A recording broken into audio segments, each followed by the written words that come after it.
నమస్తే, welcome to our channel. నేను సిరి. So ఈరోజైతే అంటే ఒక పేపర్లో అయితే ఒక వింతైన అభ్యర్థన అనమాట ఒక అబ్బాయి నుంచి. సో ఆ అభ్యర్థన ఏంటి అంటే దాని గురించి ఇంకా మనకి విశ్లేషించి చెప్పడానికి మనతో పాటు ఉన్నారు ప్రముఖ జర్నలిస్ట్ శ్రవణ్ కుమార్ గారు. నమస్కారం సార్. నమస్కారం సార్. ఇప్పుడు చూస్తుంటే ఒక పేపర్లో ఒక ఏంటంటే వినూత్న అభ్యర్థన అనమాట. ఏంటంటే ఒక అబ్బాయి ఏంటంటే ఇక్కడ మీరు ఒకసారి నేను చదివి వినిపిస్తాను, మీరు ఒకసారి చూడండి. నన్ను ఇష్టపడుతున్న అమ్మాయి ఎవరైనా ఉన్నారా? ఇది ఎక్కడొచ్చేసి చీరాలలో వచ్చేసి పెళ్లి సంబంధాలు రాకపోవడంతో నిరుత్సాహంతో నీరసించిన ఓ పెళ్లి కాని ప్రసాద్ వినూత్నంగా ర్యాలీ నిర్వహించారు. నేనంటే ఇష్టం ఉన్న అమ్మాయి ఎవరైనా తన పేరు మొబైల్ నంబర్ నమోదు చేసుకొని వీలున్న రోజున నన్ను కలవగలరు. కులం పట్టింపులు లేవు, నమ్మకం ఉన్న వాళ్ళు వివరాలు ఇవ్వండి అంటూ ఫ్లెక్సీ వేయించి దాన్ని సైకిల్కి కట్టుకొని మరి చీరాల ప్రధాన కూడలిలో మకం వేశాడు. బాపట్ల జిల్లా చీరాల నియోజకవర్గం దేశాయిపేట పంచాయతీ రామన్నపేటకు చెందిన దేవన నీలకంఠ అయ్యప్ప కుమార్ డిగ్రీ చదివాడంట. ఇతని వయసు కూడా ఏంటంటే దాదాపు 30 సంవత్సరాల పైన ఉందన్నమాట. సో ఇది అసలు ఈ అబ్బాయిల పరిస్థితి ఏంటి అసలు అంటే నిజంగానే అమ్మాయిలు లేరంటారా? మన ఇక్కడ అబ్బాయిలు ఇంతగానో పెళ్ళి కోసం ఆరాట పడుతున్నారు, అమ్మాయిలు దొరకట్లేదు ఎంత బాగా చదువుకున్నా కూడా అని చెప్పేసి చాలా జరుగుతున్నాయి. మరి మీరేమంటారు దీని మీద? ఈ పెళ్ళి కాని ప్రసాదులు సంఖ్య బాగా పెరుగుతూ ఉంది. దాంతోపాటు పెళ్ళి కానీ ప్రసాదులతో పాటు పెళ్ళి కానీ అమ్మాయిలు కూడా చాలామంది ఉన్నారు. దీనికి ముఖ్య కారణం ఏంటంటే 2 ప్రధానమైన కారణాలు. ఒకటి, సెటిల్ అయిన తర్వాత చేసుకోవాలి అనుకోవడం ఆలోచన ధోరణి ఒకటి. రెండవది గొంతెమ్మ కోరికలు. అంటే గొంతెమ్మ కోరికలు అంటే ఇది ఇరువైపులా ఉన్నాయి. అయితే ఇప్పుడున్న పరిస్థితుల్లో చూస్తే అబ్బాయి వాళ్ళ కాంప్రమైజులు ఎక్కువ ఉన్నాయి, అమ్మాయి తరపున కాంప్రమైజులు లేవు, డిమాండ్లు ఎక్కువ ఉన్నాయి. అమ్మాయి సైడ్ డిమాండ్ అంటారు, అబ్బాయి సైడ్ కాంప్రమైజ్. వీళ్ళు ఫస్ట్ బెట్టే చేస్తున్నారు, అబ్బాయిలు కూడా బెట్టే చేస్తున్నారు. నాకు ఇది ఏ కాస్ట్ అయినా సరే ఈ దేశంలో అన్ని రాష్ట్రాల్లో ఉంది ఈ సమస్య. ఇది మనం ఎక్కువ తెలుగు ప్రాంతాల్లో వింటున్నా అన్ని రాష్ట్రాల్లో ఉన్న సమస్య. పెళ్లి కాని ప్రసాదుల సంఖ్య పెరిగిపోతూ ఉంది. పెళ్లి వయసు ఎలిజిబిలిటీని సెటిల్ అయిన దాకా చేసుకోవద్దని సరే 30 దాటుతుంది అది. దాంతోపాటు గొంతమ్మ కోరికలు ఏంటంటే ఇతను కోరుకునేది ఏమిటి అబ్బాయి అంటే అందమైన అమ్మాయి కావాలి, బాగా తెలివిగా నాకునే లేదు, అందంగా ఉండాలి, బాగా ఆస్తి తీసుకురావాలి. ఇది ప్రధానమైన కారణాలు. దీనికి రకరకాల కారణాలతో వచ్చిన ప్రతి సంబంధాన్ని రిజెక్ట్ చేస్తుంటారు. అంటే ఈ అమ్మాయి పొట్టిగా ఉందని, ఈ అమ్మాయికి ముక్కు బాగాలేదనో, కాళ్ళు నడక బాగాలేదనో, ఇంకా హైట్ సరిపోలేదనో, లేకపోతే నేను సివిల్ అయితే ఐటీ కదనో, ఇట్లాంటి రకరకాల ఏదో ఒక కారణంతో, లేదు లాంగ్ దూరం అమ్మాయి అనో, మా బంధువులు కాదనో, ఇట్లా ఏదో కారణాలతోటి ముఖ్యంగా అయితే కట్నం విషయాలు అందరి విషయంలో అబ్బాయి తరపున వస్తున్న అబ్బాయి ఫ్యామిలీ తరపున అట్లాంటివి వస్తాయి. ఇంకా మోర్ దెన్ ఎందుకంటే ఆపర్చునిటీ ఉన్నాయి, ప్రాబబిలిటీ చూసే ఆప్షన్స్ ఎక్కువ ఉన్నాయి. ఎందుకంటే వెబ్సైట్స్ ఉన్నాయి, మ్యారేజ్ బ్యూరోలు ఉన్నారు, ప్రొఫైల్ చూస్తుంటారు. రేపు ఇంకా అయ్యో పొరపాటు నీ అమ్మాయిని ఒప్పేసుకుంటే మంచి అవకాశం పోతుంది అన్న ఫీలింగ్లో వీళ్ళు ఉంటారు. అట్లా అనుకొని 30 సంవత్సరాలు దాటిపోతుంది. 30 దాటితో 33కి వస్తారు, 35కి వస్తున్నారు, పెళ్లి కానీ ప్రసాదాలు పెరుగుతున్నారు. అయితే వీళ్ళు ఏవైతే డిమాండ్ చెప్తున్నానో అందంగా ఉండాలి, తర్వాత పర్లేదు ఒక మాదిరిగా ఉన్న అవసరం లేదని ఈయన వచ్చే స్థాయికి వస్తారికి ఈయన వయసు 38కో 36కో దాటి 39కి వస్తుంది. అప్పటికి ఈయనకు బొజ్జ రావడము, బాల్డేలు రావడము ఉంటుంది సంథింగ్. మళ్ళీ అప్పటికేమైతే ఈయన 38, 30, 32, 35కి వచ్చేసరికి మళ్ళీ ఈయనకెవరు మ్యాచింగ్ వస్తారు? 25, 28, 30 ఉన్న వాళ్ళు రావాలి. వాళ్ళు కూడా అలాగే నిర్లక్ష్యం చేయబడ్డ వాళ్ళు, దూరం కాబడ్డ వాళ్ళే అమ్మాయిలు కూడా.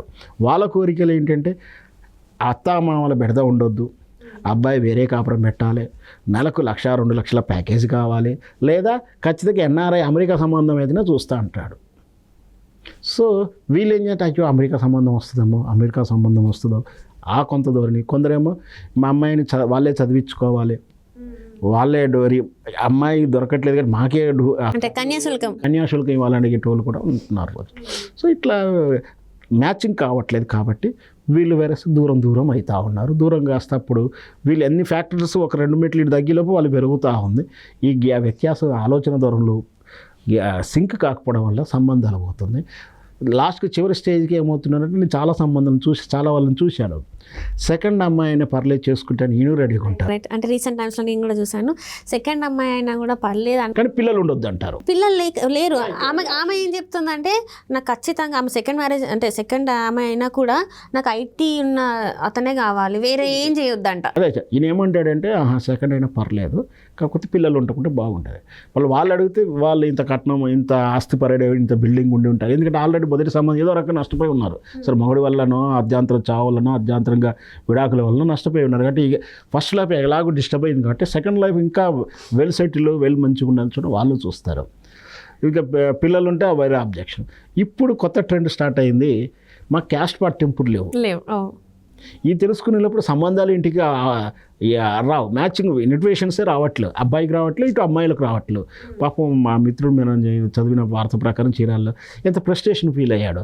అంటే సంబంధం ఉంది అని కూడా అడగడానికి కూడా ఎవరు రావట్లేరు. అంటే అంత పరిస్థితి వస్తుంది. ఏమిటంటే వాళ్ళ తప్పు దిద్దుకునే లోపు, తెలుసుకునే లోపే దిద్దుకోవాలని అవకాశం కూడా దాటిపోయి పాపం ఆ విధంగా ఫ్లెక్సీ కట్టుకొని నా కాస్ట్ పట్టింపులు లేవు, దాంతోపాటు మీకు నచ్చితే నేను నచ్చితే నన్ను ఓపెన్ ఆఫర్ యాక్షన్ యాప్ని ఇచ్చినట్టు ఫ్లెక్సీ కట్టుకుని ఆయన టౌన్ ఏదో తిరిగాడు. అంటే పరిస్థితి ఎలా ఉంది? ఈ పరిస్థితి ఒక తెలుగు రాష్ట్రమే కాదు, ఒక క్యాస్ట్లుగా అన్ని క్యాస్టుల్లో ఉంది. క్యాస్ట్ ఫీలింగ్స్ లేకుండానే ఈ మధ్యకాలంలో ఎనీ క్యాస్ట్ అని కూడా సంబంధాలు ఇవ్వడం కూడా ఎనీ క్యాస్ట్ అని ఇస్తున్నారు. అందరూ తెలుసుకోవాల్సింది ఏమిటంటే, ముఖ్యంగా తెలుసుకోవాల్సింది అంటే 1-2 నెగోషియేట్ చేసుకుని చూడవచ్చు. మరీ పట్టింపులు కాకుండా మనస్తత్వాలను చూసి పెళ్లి చేసుకుంటే, అంటే రంగు రుచి వాసన ఇవేమీ కాకుండా వాళ్ళు రేపు వచ్చిన తర్వాత మనస్తత్వం మంచిగా ఉంటుంది. ఎందుకు ఆనందంగా ఇంట్లోకి వచ్చాక గృహిణి అంటే భార్య ఆనందంగా ఉంటే మనకు ఆనందం ఉంటుంది, ఇంట్లో లక్ష్మి కళ ఆడుతుంది. ఆమె ఎంత అందగత్తి అయినా, ఎంత ఆస్తి ఇచ్చినా కూడా ఆమె సరవులెత్తేసుడో పంచాదులు పెట్టుకోవడో, మన కళ్ళ తల్లిదండ్రులకు మంచిగా చూసుకోకపోతాను. లేకపోతే ఇటువైపు నుంచి చూస్తే ఇవి ఎంత మంచి ఆమె వేసినా వాడు తాగొచ్చో ఇంకో ఆమెతోటి ఎక్స్టర్నల్ రిలేషన్స్ పెట్టుకున్నాడు వచ్చేసి ఇక్కడ నా బిహేవియర్ చూపించడం, ఈమె ఆత్మగౌరవం దెబ్బతీసినట్టు మాట్లాడాలు, ఇవన్నీ కాకుండా కూర్చొని 5 నిమిషాలు మాట్లాడుకుంటే వాళ్ళ మనస్తత్వం తెలిసిపోతూ ఉంటుంది. సో అట్లా రాజీ పడి చేసుకుంటే ఇది దాకా రాదు. కానీ ఇది తప్పు జరిగిపోయిన తర్వాతనే అందరికీ తెలిసిపోతుంది మనకు లేట్ వయసు అయిపోయింది అని. సో ముఖ్యంగా తల్లిదండ్రుల ఆలోచనలు మార్పు రావాలి. బ్రైడ్ అండ్ గ్రూమ్ పెళ్లి చేసుకునేటువంటి పెళ్లి కూతురు పెళ్లి కొడుకు విషయంలో కూడా ఆలోచన ధరలు మారితే ఈ పరిస్థితి రాకపోవచ్చు. అయితే దీంట్లో గుడ్ లక్లు ఏంటంటే, నాకు బాగా నచ్చుతున్న అంశం ఏంటంటే కుల పంటింపు లేకపోవడం. అంటే కులరహిత సమాజాన్ని కోరుకోవడానికి సమాజం ఇష్టపడుతుంది అని మనం చూడవచ్చు. సో అదొక మంచి వరకేనా లేకపోతే ఇంకా అయితే ఎవరు వ్యక్తిగతంగా ఆలోచించినప్పుడు ఎవరికైనా ఆ కులం గురించి ఆలోచిస్తారు, అది వ్యక్తిగతంగా అయినప్పటికీ. సో మనం బ్రాడ్ బ్యాండ్తో చూస్తే కులరహిత సమాజాన్ని కూడా కోరుకుంటున్నారు ఈ రోజుల్లో. గత రోజులు అంటే ఒక లవ్ మ్యారేజ్ అంటే చెవులు కొరుకుని గుస్స మాట్లాడుకునేవారు, పెళ్ళికి వెళ్ళినా కూడా లవ్ మ్యారేజ్గా ఈ విధంగా ఏదో మాట్లాడుకునేవారు. కానీ ఈ రోజుల్లో అది లేదు. ఏ పెళ్ళైనా సరే నేను కూడా చూశాను. అంటే వాళ్ళు ఇవ్వడం కూడా, ప్రొఫైల్ ఇవ్వడం కూడా ఎనీ క్యాస్ట్ నో ప్రాబ్లం అని ఇస్తున్న ఆలోచన ధోరణి ప్రారంభమైంది. సో అదొక మంచి పరిణామం. కాకపోతే కట్ ఆఫ్ ఏజ్ అంటే మనకు 21, 22, 25, 26 దాటుతుంది అంటే ఖచ్చితంగా ఏదో ఒక రాజీపడి చేసుకుంటే బాగుంటుంది. ఈ పరిస్థితి రాకపోవచ్చు అని నా ఉద్దేశం. అంటే ఒకప్పుడు 14 సంవత్సరాలకి పెళ్లి చేసేటోళ్ళు, అమ్మాయి కానీ అబ్బాయి కానీ. చట్టం ఒప్పుకోవట్లేదు అని. కానీ అప్పుడు అట్లా పెళ్ళిళ్ళు చేసుకున్నా కూడా, 14 సంవత్సరాలకి పెళ్ళిళ్ళు చేసుకున్నా కూడా అసలు బంధం వాళ్ళు జీవిత కాలం వాళ్ళు ఎంతవరకు ఉన్నారో అంతవరకు కొనసాగించేవాళ్ళు.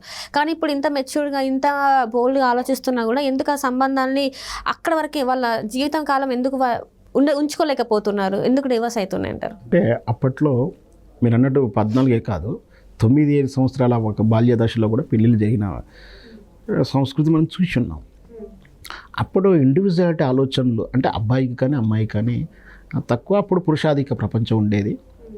దాంతోపాటు ఇక్కడ ఆ మహిళలకు ఇంత స్వేచ్ఛగా అంటే అక్కడ ఇక్కడ ఇప్పుడు ఉండడం తప్పనట్లే, కానీ ఎక్కువ మోర్ దెన్ అయ్యేసరికి ఏంటంటే నువ్వు లేకుండా నేను బతకగలుగుతాను, ఒక అంటే నువ్వు లేకుండా నేను బతకగలుగుతాను ఆత్మవిశ్వాసాన్ని కలిగి ఉంటే అది ఎక్కువైపోయేది. అంటే చిన్న విషయాలకి, అంటే అతను బాగా హింసిస్తే వెళ్ళిపోతే తప్పేం లేదు. చిన్న విషయాలకి నువ్వు లేకుండా నేను బతుకుతాను, నీది ₹1,00,000 సాలరీ అయితే నాది 1,10,000, లేదా నాది 60,000 అయినా సరే బతికేస్తాను ధోరణి, ప్రతి చిన్న విషయాన్ని భూతంతులో చూడడం, ఇప్పుడు ఉన్న ఫోన్ కమ్యూనికేషన్ వ్యవస్థ వల్ల, ఈ ఫోన్ రిలేషన్స్ వల్ల, ఎక్స్ట్రా రిలేషన్స్ వలనో, లేకపోతే ప్రతి క్షణం పుట్టింటితో మాట్లాడడం, వాళ్ళు చెప్పేటువంటిది సానుభూతి పవనాలే కానీ వాటి గురించి వీళ్ళకు కూడా తప్పు అనుకొని ఈ తప్పుని ఎత్తి చూపిస్తూ మనస్పర్ధలు ఎక్కువ చేసుకోవడం, అది చివరికి విడాకుల దాకా తీస్తుంది.